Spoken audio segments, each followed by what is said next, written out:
All right, today we expect to learn more about the suspect and circumstances surrounding a deadly shooting at a home in Summers. Yeah, we brought this to you as breaking news yesterday morning, and right now state police say the suspect is preparing for his first court appearance later today. Your reporter Katie Cohen live at Rockville Superior Court to break down what we know. Good morning. In just a few hours, Joshua Freitag will be facing a judge. Inside this courthouse behind me, he's facing murder, home invasion, and risk of injury to children charges after police say he shot and killed a man yesterday.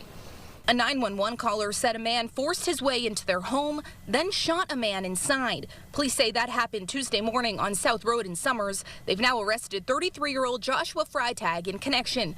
Police say they arrived at the home around 4 a.m. Freitag was outside and detained right away. Then the victim was found in a bedroom. 3 other people were home at the time of the shooting, including 2 children who were not hurt. Public court records show a woman who lives in the house where this happened filed for divorce earlier this month. Police have not said if that divorce is related to the case. We're still waiting to learn the victim's name. Police have not identified them yet, but of course we'll bring you that once we learn their identity. I'm your reporter live in Rockville, Katie Cohen, Channel 3 Eyewitness News. All right, Katie, thanks so much.